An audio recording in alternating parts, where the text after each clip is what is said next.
Bonjour à tous et bienvenue dans cette nouvelle vidéo. Aujourd'hui, nous allons voir ensemble 5 gros problèmes que les hypersensibles peuvent vivre, peuvent connaître, peuvent vraiment, justement, vivre, mais pas de façon forcément agréable non plus. Alors, première chose qu'un hypersensible va vivre, qui est certes le plus gros problème qu'il va rencontrer, c'est le fait d'être bloqué par ses émotions, d'être à ce point sensible qu'on en perd ses moyens. On n'ose pas se déclarer à quelqu'un, on n'ose pas parler à quelqu'un, on a peur d'être jugé, on a peur du coup d'être mal reçu, on a peur de faire mal et du coup on ne fait plus rien. On ne fait plus rien parce qu'on a aussi peur de baver, de rougir, de trembler, etc. D'avoir justement des comportements qui sont très émotifs, qui nous font bafouiller, qui nous font nous sentir mal, ridicules. Alors qu'en fait, si on accepte de pouvoir être ridicule, de s'autoriser soi-même à l'être parfois, eh bien ça va calmer les émotions et ça va permettre justement plus facilement en tout cas d'aller vers les autres, d'aller se déclarer, d'oser faire et d'être plus à l'aise socialement. Être à l'aise socialement, ça s'apprend et particulièrement pour les hypersensibles. C'est hyper important en tant qu'hypersensible d'apprendre à être à l'aise avec soi-même, avec ses propres émotions, apprendre à les accueillir. Parce que quand on ne les accueille pas, qu'est-ce qui se passe? On peut exploser, avoir une impulsivité à tout va, dire tout ce qu'on pense et sans forme. Et donc, ça nous fait perdre nos relations. L'impulsivité peut être à la base aussi de grosse colère et donc en fait d'agressivité par rapport à soi et aux autres. Et donc l'agressivité, effectivement, quand elle s'exprime comme ça, sans mesure, sans cadre, sans non plus qu'elle soit encore gérée par nous, on perd vraiment ses moyens et du coup, c'est elle qui nous contrôle. Et ça veut dire qu'on peut se bagarrer avec n'importe qui, qu'on peut s'engueuler avec n'importe qui et bousiller tout ce qu'on avait construit jusque-là et s'auto-saboter continuellement. Ça peut créer des vrais gros problèmes relationnels et l'impulsivité est une des bases vraiment de beaucoup de troubles en fait. Donc attention à ça. Donc sachez accueillir vos émotions. C'est pas grave d'être émotif. Sachez aussi accueillir vos sentiments. On fait ça comment? Eh bien en prenant le temps d'être calme, de se poser, de réfléchir à la chose avant coup, après coup et justement d'estimer tiens, comment je pourrais mieux agir. C'est ça qui permet l'apprentissage face à nos émotions et la gestion des émotions. Donc on a le droit de ressentir nos émotions. Surtout, on ne va pas s'en priver parce qu'on est hypersensible, mais s'accueillir en tant qu'hypersensible, plutôt que d'essayer de se contrôler, de faire comme tout le monde, alors que peut-être on n'est pas comme tout le monde, eh bien c'est déjà une mauvaise idée, c'est déjà un piratage émotionnel de soi-même, c'est-à-dire qu'on essaye de se cadrer dans quelque chose qui n'est pas cadrable. On va plutôt chercher un moyen qui est socialement accepté ou bon pour nous d'exprimer ses émotions. Ça peut être l'écriture, ça peut être le chant, ça peut être tout ce qui est artistique, ça peut être le sport, ça peut être justement se mettre à faire quelque chose comme repeindre tout chez soi ou arranger autrement chez soi parce qu'on a une émotion à sortir. Ça peut être aussi trier, donc pour dégager émotionnellement de l'espace intérieurement. Donc ça peut être beaucoup de choses, il y a beaucoup de techniques pour gérer ces émotions et ne pas se laisser déborder. Donc la première erreur, ce serait de croire justement qu'on est comme ça, on n'y peut rien et qu'il faut l'accepter et que les autres n'ont qu'à l'accepter. Là, on va rien changer, on est fataliste et on ne se remet pas en question et on ne fait rien en fait pour que ça fonctionne. Et du coup, on va payer les pots cassés. Donc perdre les relations, perdre aussi un bon rapport à soi. On va avoir une mauvaise estime de soi parce qu'on n'a pas aimé la façon dont on s'est comporté, parce qu'en fait on s'est laissé dépasser par les émotions plutôt que de les identifier dès qu'elles sont là pour les écouter. Une émotion qui n'est pas écoutée hurle. Et c'est comme ça qu'on en arrive à être hyper impulsif et à faire n'importe quoi. Alors, deuxième chose que seuls les hypersensibles peuvent connaître, comprendre et vivre, c'est d'être dans l'impossibilité parfois de communiquer les émotions parce qu'elles prennent trop de place, parce que justement on n'ose pas dire aussi, parce qu'on se brime, on se juge, on ne s'autorise pas Et du coup, on va ruminer, ruminer, ruminer, ruminer. Parce que justement, intérieurement, on s'enferme soi-même dans ces émotions-là et qu'on ne leur donne pas de place. Donc, comme je l'ai dit, c'est important de donner une place à ces émotions, de les écouter, de les reconnaître. Et donc, du coup, c'est important aussi d'écouter émotionnellement et de se comprendre émotionnellement. Donc, de se poser, de prendre du recul et de réfléchir. C'est vraiment important de savoir réfléchir sur ses émotions plutôt que de les laisser en roue libre.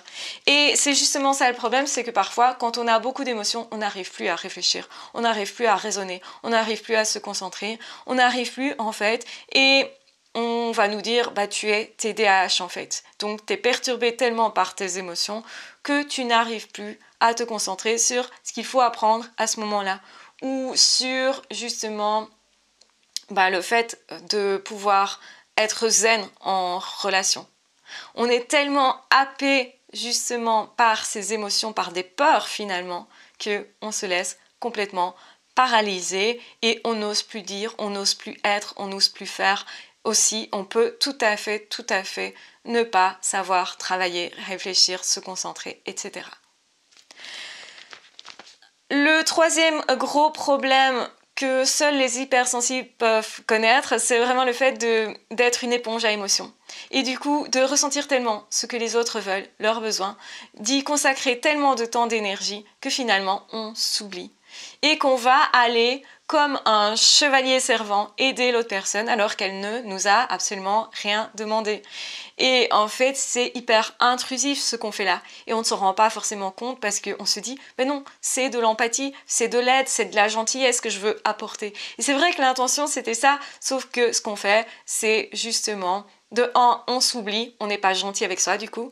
On s'oublie, ça veut dire aussi qu'on peut être plus facilement frustré de s'être oublié et finalement un jour le reprocher à l'autre, de se sentir délaissé, de ne pas comprendre que l'autre ne fasse pas comme nous, ne soit pas une éponge émotionnelle et ne comprenne pas instantanément nos besoins parce qu'ils n'auront pas été dits. Donc normalement les hypersensibles se comprennent mutuellement parce que ce sont des éponges. Ils ont tendance du coup l'un et l'autre à donner priorité aux besoins de l'autre. Et comme chacun en fait est nourri par l'autre, eh bien ça s'équilibre. Attention quand c'est quelqu'un qui n'est pas hypersensible, quand il n'est pas altruiste, quand c'est quelqu'un qui justement ne regarde qu'à ses propres intérêts parce qu'alors c'est fortement déséquilibré et c'est ce qui aussi est à la source des relations toxiques. Plus on est décentré de soi, plus on donne beaucoup à l'autre sans justement se dire qu'on a droit à notre propre énergie pour satisfaire aussi nos propres besoins, qu'on a droit à notre propre amour, notre propre bienveillance, notre propre attention pour nous-mêmes, pas que pour l'autre. Si on n'arrive pas à se rééquilibrer à ce niveau-là, on risque effectivement d'être très intéressant pour les personnes toxiques et pour les manipulateurs en tout genre. Donc attention à ça, c'est très important aussi de savoir se protéger et de comprendre le mécanisme. Le quatrième problème que seuls les hypersensibles peuvent comprendre, vivre, etc., c'est le fait d'être tellement concentré sur quelque chose en particulier qu'on va y mettre toute son attention, son énergie, son cœur.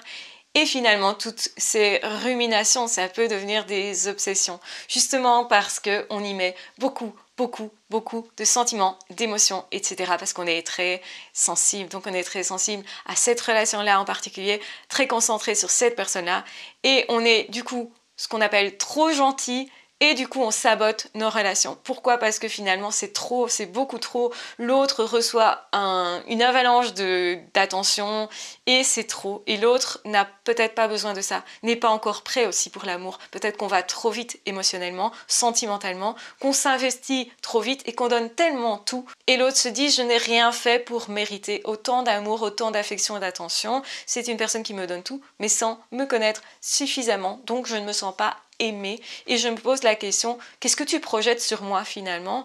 Et donc ça veut dire que tu es peut-être venu vers moi avec un manque.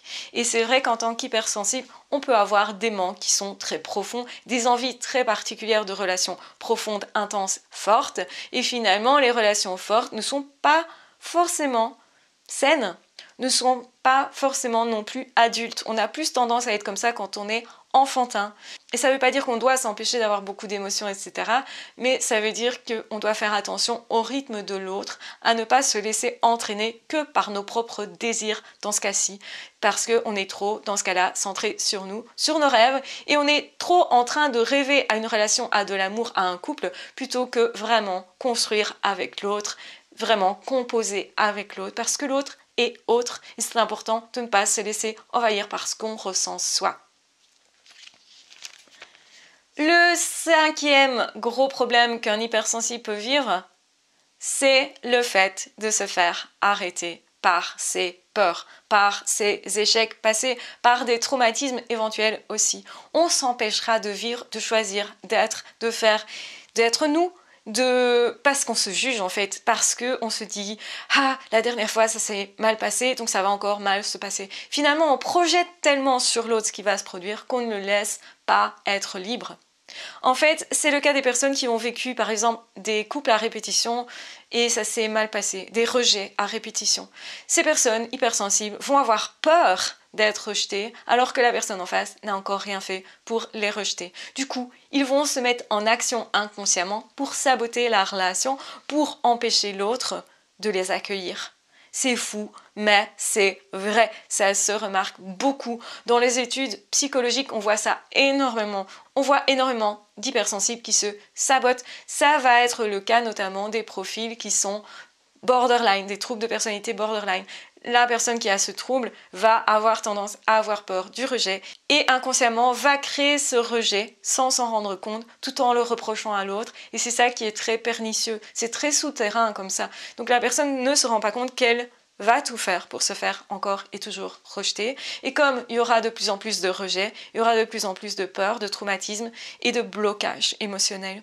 Donc les hypersensibles peuvent être particulièrement bloqués émotionnellement. Donc c'est pas grave d'avoir peur, mais ne vous laissez pas arrêter par vos peurs. Dites-vous que c'est rien, vous n'êtes pas parfait, c'est rien. Vous avez été rejeté dans le passé, c'est rien. Vous avez eu des échecs, c'est rien. En fait, on n'apprend que des échecs ou principalement de nos échecs. Il nous en faut des échecs pour savoir quand on fait faux. Il faut aussi savoir se remettre en question à un certain moment et savoir que ce ne sont pas les échecs qui nous arrêtent en fait. Une personne qui réussit beaucoup aura toujours beaucoup d'échecs, beaucoup d'essais. Et plus on essaye quelque chose, plus on risque d'un jour réussir, mais il faut savoir accepter l'échec. Si on se brime, se juge par rapport au rejet, aux échecs, en se disant que c'est grave, on va tellement avoir peur qu'on va se mettre dans des situations d'échec et de rejet. On va nous d'abord rejeter l'autre, par exemple. On va nous d'abord en fait tout faire pour montrer combien on est nul, minable et pas aimable. Et ça sabote les relations, particulièrement de couple. Si vous n'avez pas une bonne estime de vous, ce qui est souvent, en fait, le profil de la personne si gentille, le problème de cette personne-là, c'est qu'elle ne se croit pas être assez, qu'elle va faire beaucoup de gentillesse justement parce qu'elle croit qu'elle ne peut pas être aimée pour qui elle est, mais pour ce qu'elle fera. Et donc du coup, être à ce point trop gentil montre le manque à l'autre, montre que justement il y a quelque chose de suspect et ça va pousser au rejet ou à l'abandon. Ou en tout cas, ça ne va pas stimuler la personne en face parce que justement on n'ose pas être soi. Le fait d'être trop gentil, c'est se gommer soi, c'est le risque, c'est de ne plus être soi, de ne pas oser être soi et finalement de ne pas être attractif. Et ça, on en reparlera dans une autre vidéo. Je vous embrasse bien fort, je vous aime très fort, prenez bien soin de vous. Ciao, bye bye. Et si vous n'êtes pas encore abonné, vous pouvez le faire maintenant.